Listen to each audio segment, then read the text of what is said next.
Hi everyone, this is Mike here with you guys once again, and you knew this one was coming. It's my thoughts on the PlayStation Pro Reveal and the Slim Reveal. Okay, so I wanted to talk about the good things, since there's not as much good things I have to say, but there are a few. So I'm going to start with the positives first. Number one, the price point. The price point is very affordable. So, if you're out for a PS4, choosing the Pro over the Slim is a no-brainer, because it's only $100 more, and you're going to get a lot more with it. Also, another good thing is forwards compatibility, which is essentially backwards compatibility with enhancements. So, your games that you already own are going to be running and looking better on the Pro. So, imagine if you were out to get a Ps4 Pro and you have no games. Let's say you're buying a PS4 for the first time and you get the Pro. No, never mind. No, because you still gotta get games. If you're getting the Pro and you already have a PS4 and you already have PS4 games, you don't have to. If you don't have money to buy more games, that's okay, because the games you already own are going to look and play better. So,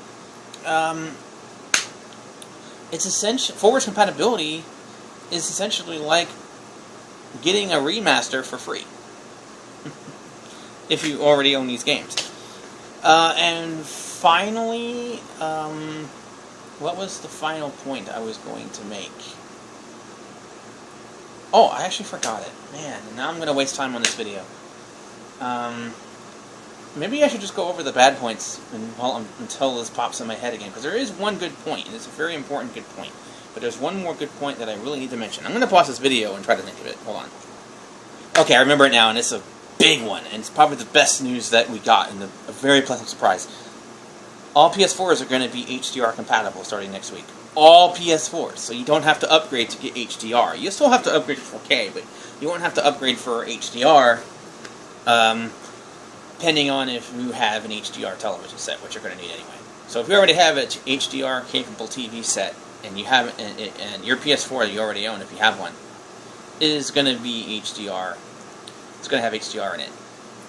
So which is one up from Microsoft, because Microsoft are making you buy the Slim to get it. With the PlayStation 4, you're getting it with the console you already own. That's fantastic.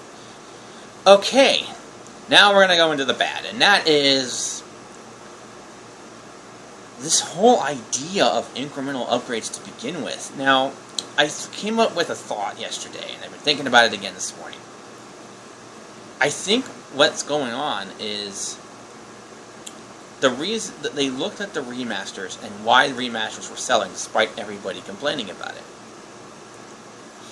Well, the thing is I can tell you the reason I would get a remaster is an inferiority complex.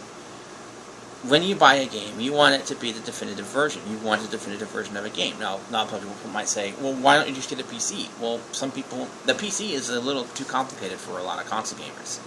And there's a lot of headaches involved and all of that. So, based on just the console space, do you really want a version that's inferior when there's a better version that you can play on console, so you get the ease and convenience of a console, but there's still a better version of this game out there? No. Your inferiority complex kicks in, and that's what's been selling these remasters. And I think what's happening is the console makers are looking at the remaster sales, and I think they understand the psychological angle to this that's going on, and they decided, why don't we apply that to hardware? So now your PS4 is going to feel outdated. You're going to you're going to be on your PS4 thinking, there's a better version of this out there. The version I've been seeing in the advertisements this isn't the definitive version. And that is my problem with these incremental upgrades. The PS4 should be in its prime right now. 3 years into a console lifecycle is usually peak time for a console. Because that's when you put your Slims out, which they did. But the PS4 is in its twilight now. And also, notice something else, too. Notice they didn't say that there are no PS Pro that there are no PS Pro exclusives. There was a rumor that there wasn't going to be exclusives for the Neo, but Sony did not come out and say yesterday that there would not be Pro exclusives. So expect Pro exclusives. They're going to happen. Like I said, more powerful hardware always eats up the weaker hardware. It always consumes it. What we're going to see is, I'm betting, and I'm guessing, and this is a very educated guess based on past experiences, that we are going to see crappy ports on the PS4, on the standard PS4. So, because of this incremental upgrade, games are going to start to look and run badly on the current system. And if they hadn't done this incremental upgrade, this would not be the case. So, no, I'm not happy about this move at all. I don't like the idea of incremental upgrades, because honestly, let's say this becomes the standard for a console cycle. Let's say a console cycle was 5 to 6 years, 4 to 5 to 6 years, and halfway through there's a Pro version of it, and it's going to be that way from now on. Every half a generation, there's going to be a Pro version. You know what I would do? I just won't buy a console at launch. I'll just wait for the Pro version, get that, and I get my 4 or 5 to 6 years out of it. So, that's what I would do to get around this, and I think others would do the same thing. It's going to hurt launch sales because people will know there's a better version out in just 3 years. So, and also, I think this hurts people who are able to upgrade or people who will upgrade, because they're not going to get the most out of their hardware, because at least for the first year at least, they're going to have to make them for 2 different systems. Now, it's easier to do with x86 architecture, but still, when you invest that extra $100 into this Pro, you're going to want to get the most out of it, and you're not going to want the previous version holding you back. And developers, they feel the same way. They're not going to let the current PS4 hold them back. So yeah, I have to say that 3 years into the PS4's life cycle, it's in its twilight. The PS4, it's on its way out. Especially with the cheap price point of the Pro, for only $100 more. Most people who have waited to buy a PS4 are going to go with the Pro. So the PS4, it's on its way out. And also, I got to talk about the design. The design for the Slim and the Pro look terrible. They don't look good at all. And I would say, why even redesign the Slim? Because the original PS4 looked great as it was already small to begin with, and the original PS4 looks awesome. I love the design of the current PS4. All they would really need to do is just silently make tweaks, in which they've been doing already, to make it run cooler, make it more power efficient, and all that stuff. They didn't need to redesign a Slim. And the Pro looks like 2 PS4 Slims stacked on top of each other. Now, as far as the whole no Blu-ray, Ultra HD Blu-ray drive, I don't really care about that. I just want to play games. I don't even have Ultra Blu-rays on my TV, as long as 720p anyway. But, this is exactly what I feared it was going to be.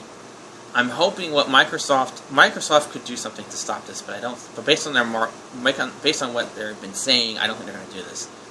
But what Microsoft could and should do to shut this idea down is, when the Scorpio comes out next year, don't call it Xbox One. Call it something else. The name Xbox One, like I said, has not done you any favors, and it's your chance to get out of this generation that has not done you any favors. So Microsoft has every reason to, and they have a good opportunity now to ditch the name Xbox One, which was a terrible name to begin with. This could completely undo Don Matrix era and Don Matrix damage. And it could make the PS4 Pro the 32X of the modern era, and Sony will look foolish, and the whole half-assed upgrade idea will be done. It won't happen, which is what I would like to see happen. no incremental upgrades on it. Not like this. Not when you have to buy. I don't want my system to be outdated in 3 years and I have to buy an entire new box just to keep up. Give me 5 years, please.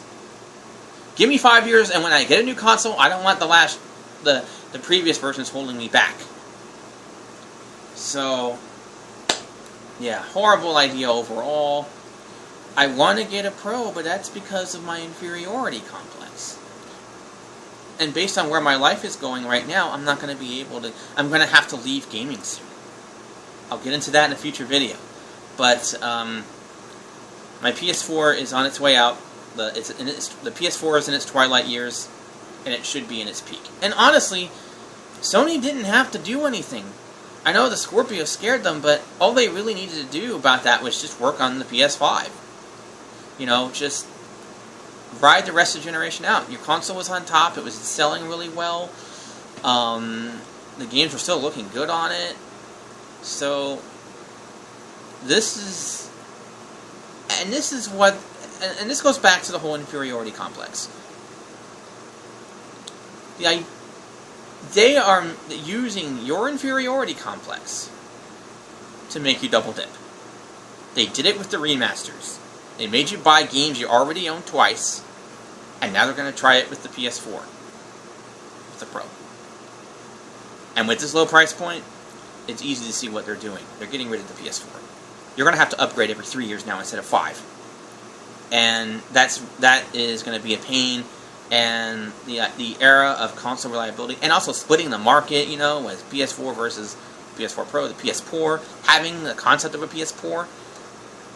You see where I'm getting at? It's my inferiority complex, and so many of us have it. That's why these remasters have been selling. They are making you double dip by exploiting your inferiority complex. The idea of when you buy a console, you want the best version of that console. And you want the top-of-the-line version that's going to get the best multi-plats, it's going to get the best version of exclusives, and now we have this crap that is interfering with that. I hope this doesn't become the future of consoles, but I fear it's going to be. And if that's the case, I may have to leave gaming. So, those are my thoughts on the PlayStation Pro. And most of it were negative. Most of it was negative, and most of the response has been negative. I think. I think the Scorpio reveal was much better received, and it was much more exciting.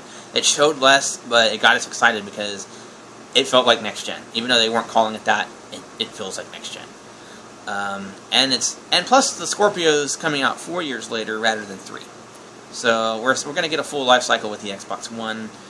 But we're not getting a full life cycle with the PS4. The PS4's life's been cut short in half.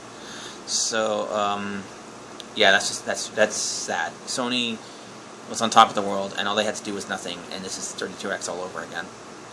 Get ready for the haves and have-nots. Get ready for the PS4. Get ready for the PlayStation 4 to be outdated in just a few months.